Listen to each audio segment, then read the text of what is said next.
Insert number here. Placeholder number. All right. Oh, okay, we got the Roy. Yep, we got the Roy, and we got the. This is a character that deliboid has. I'm pretty sure. Surprised we're not seeing the. What's it? I think it's like the Youngling. The Toon Link. No, no, Toon Link. That's it. The Toon Link. Yeah, I mean, deliboid is like pretty much solo Toon Link, but I think he's just trying something out. He's also on winner's side of Grands. Yeah. And he doesn't care if we have places to be tomorrow. No, sir. It's like I can just kind of clutch this out, you know, try out my new characters, put in like a little test bed, you know. If it all fails, I just go back to, you know, what works best. Go back to what works, yeah. And, I mean, it's keeping up so far. It's just like when Lost Vein was trying out the Steve. I mean, if it works, it works. Yeah, the Steve, like, was actually kind of a surprise pocket, though. Like, you see that actually coming out and, like, executing the way it did was actually really impressive. Yeah, no, I mean, Lost Vein was doing, like, was doing Steve stuff. Yeah. Like, Steve stuff. Like up I block, saw those 3-wall setups. I saw that anvil on the block. Yeah. And it's kind of the same thing here, where like deliboid is losing right now, but we're getting neutral air and a back air. We're getting some conversions. There's that neutral air once again. I think the hard part for Roy. Oh, okay. I think the hard part for Roy is actually catching this monkey flip. Yeah. Because he is just weaving around at sonic speeds. Although Roy can do the same thing pretty much, but on the ground, and Diddy Kong doesn't really have to commit as hard.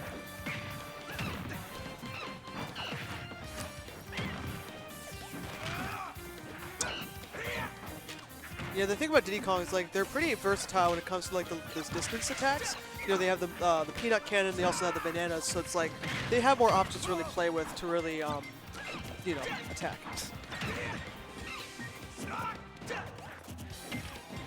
Nice grab coming up from deliboid. Building that rage on deck. Oh! Ooh. That dash back just weaving around that down tilt. Love to see it.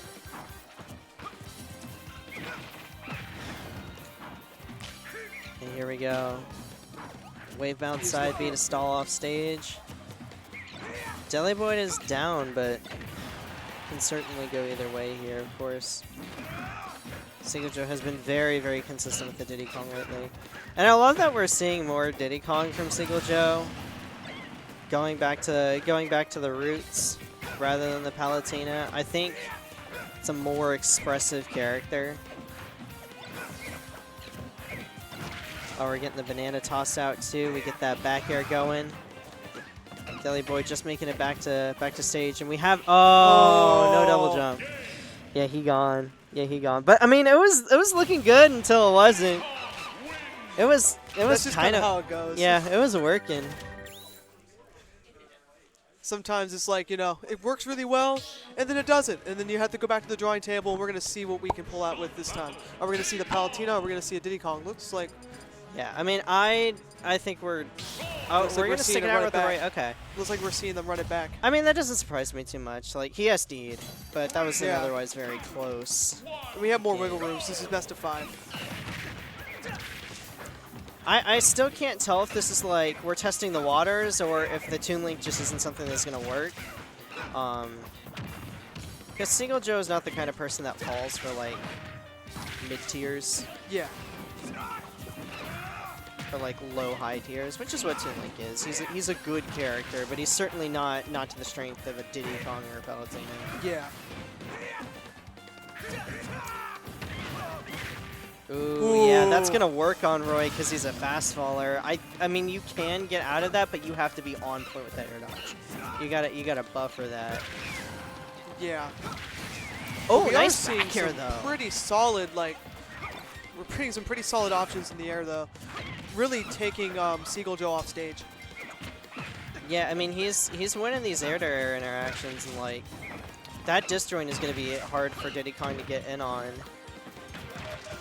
I mean, the biggest difference right now is that deliboid isn't like doing that much damage off of each opening. But if we can consistently get these kills at like 90 or 100, or if we can get these jab back airs, like it's not gonna matter. Yeah. Too much. Roy is a very aggressive style of character, and I would say it would surprise me that Roy is the pick, but honestly, I feel like this character definitely fits deliboid as a pocket. Just the way that he plays Toon Link, I think you're gone. Yeah. Yeah. But the way that he plays Toon Link is like he goes for frame traps, and even if he's not playing aggressively, he's constantly pressing buttons, which is just what Roy wants to do. And we're keeping it even. Yeah, keeping it even. That was a very aggressive play from Deli there. Really just launching them off the stage. I think the aerials are really working well. Like, you have to just kind of get Seagull Joe in the air, and then deliboid's out to play.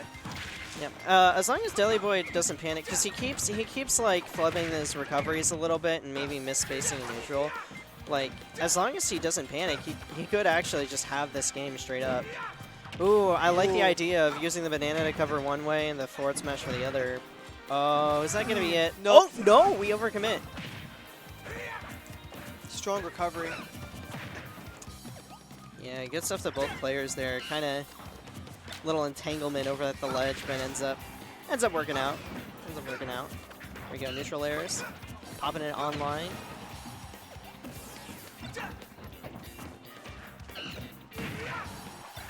Ooh. Sour spotted that forward smash, otherwise would have been good coming in there. Anybody's game right here. Love that edge cancel. Even percentages, basically. Well, no, not as soon as I say it, but. Oh. So deliboid was going for the ledge trump there, but just missed it. You could tell based on the empty hop with no drift. Ooh, oh my goodness. That was solid. Caught the spot dodge. Okay, deliboid's Roy. Doing very well. It clearly doesn't quite have the same polish as the Toon Link, but the fundamentals are there. The game plan is down, and if we can clean up some of that movement, I think deliboid is going to be poised to take it in one set.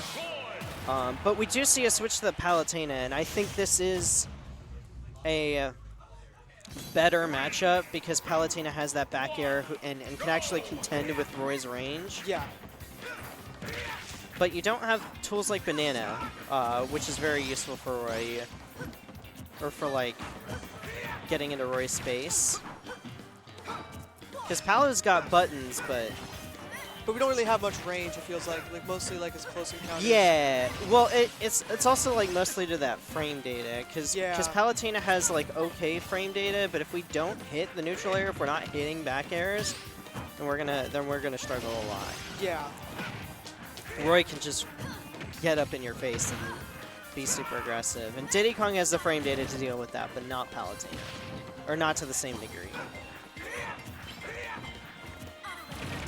And that's why this game is such a heavily like a matchup game. It's real shocker to learn. I mean, I feel like as like I've been continuing to go off this path, is like really matters like the matchups. Matchups matter a lot. I fully agree. There was a time in Ultimate, and I think we're for those viewers at home that watch S Factor, we're starting to get back into that gear where players are playing two characters now. And Seagull Joe just like has been doing that. He's a good player, but he's not like top 100 in the world. But we're getting to that point in Ultimate's metagame where like the good players are playing two characters.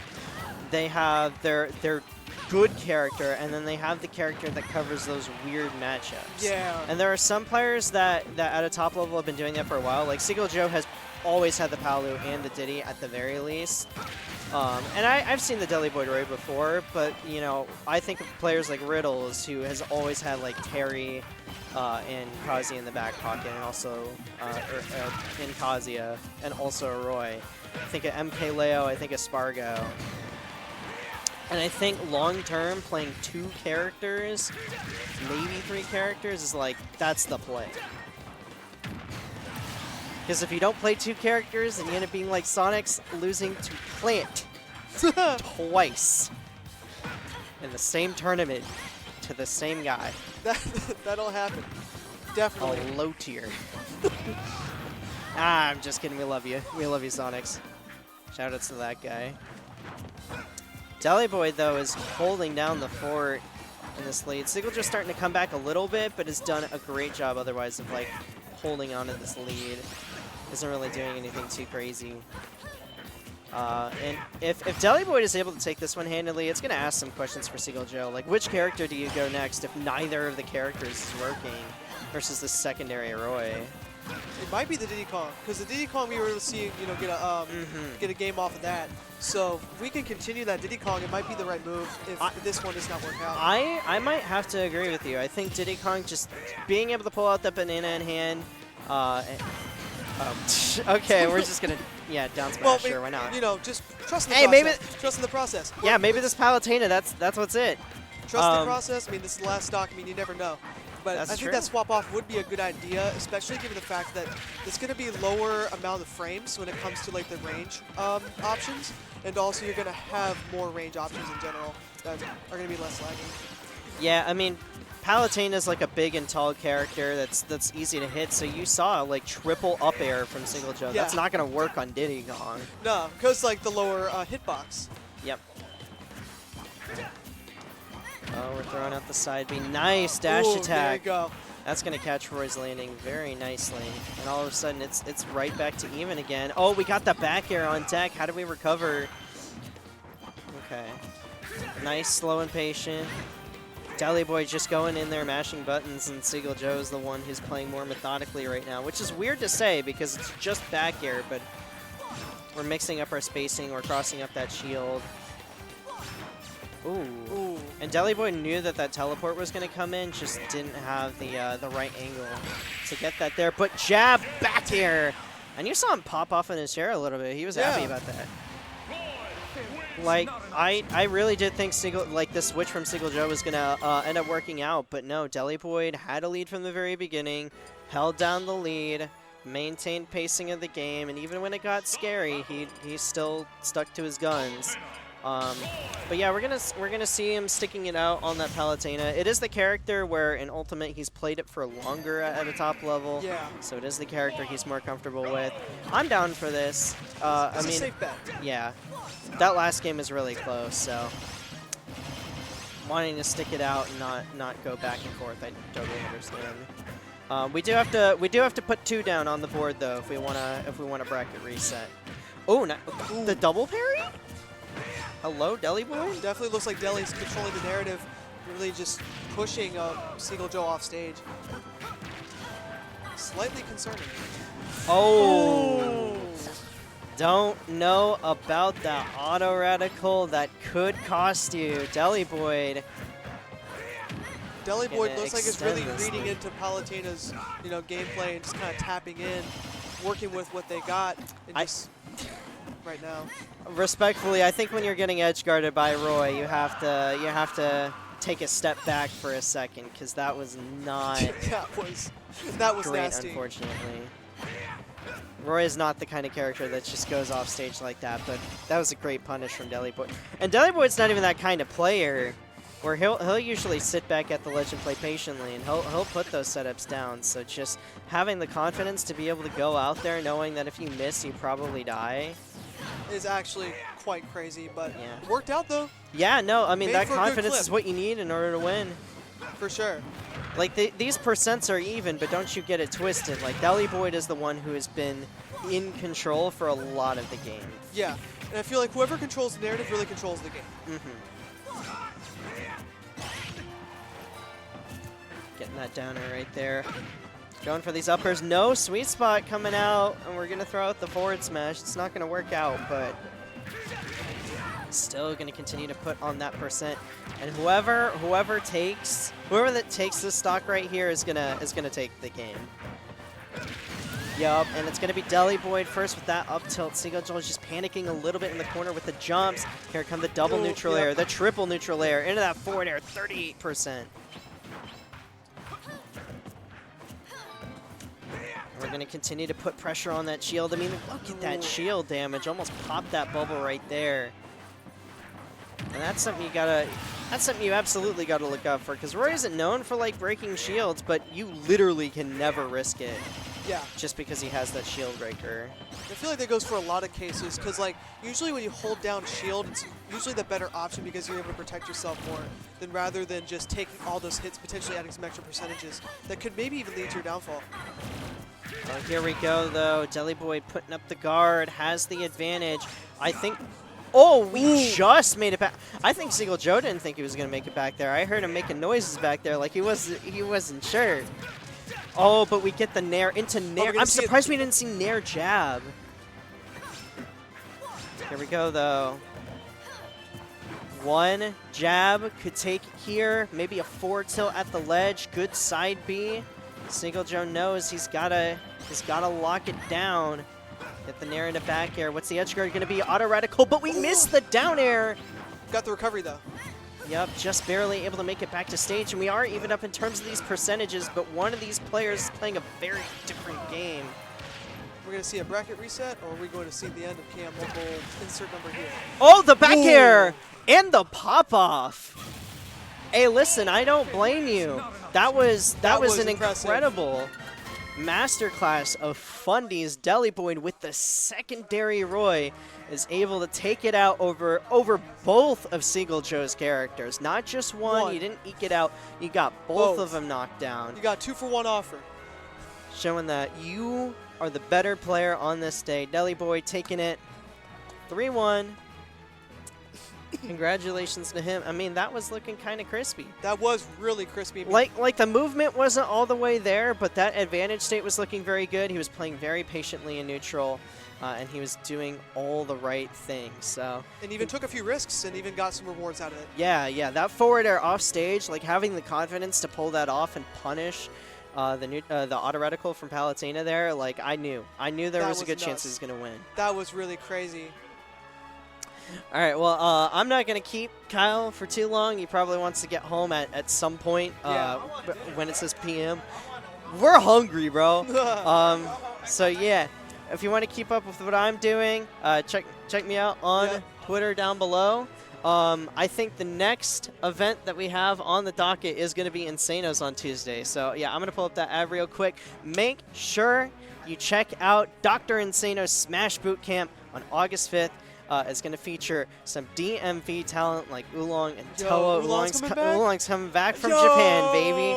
But we also got the GOAT, MKLeo. We got Jazzo. We got Mezcal from France. Also, check out Insane Nova. It's on day 1, right before the first day of singles. It's going to be on Thursday, August 7th. So if you can't watch for whatever reason Insano's first invitational, he's got 2 for you. So back-to-back action. And as far as I'm aware, that Insane Nova is going to have more of those international players as well. So, you know, you see these DMV players all the time? Yeah, so we got Sonics at Insane Nova. One of the best to do it. Definitely top 5 players all time. I can say that with loose confidence. I mean, he's just fantastic. So yeah, if you want to see some Sonics gameplay, other great international players, Insane Nova, August 7th. Right here, streamed right here on KML Tournaments. In the meantime, I've been Ariel. You can check me out on Twitter at FGC Ariel. This guy doesn't do social media because he's lame and a nerd. I don't do social media. You're a nerd. What? You're a nerd. Okay, maybe I should You are get that. uncool. Oh, no. Maybe I should get that Twitter. I don't know. Yeah, or that blue sky. Whatever, yeah, maybe whatever you get want. that blue sky. Hey, there listen, we go. I'm not picky. There we go. We just got to have a place to reach you. I mean, I like open source stuff. I mean, I like the decentralized. I think I might have to get the blue sky. All right, well, we're going to go on and get out of here. But thank you all so much for watching, and I'll catch you on Tuesday. KMLocal.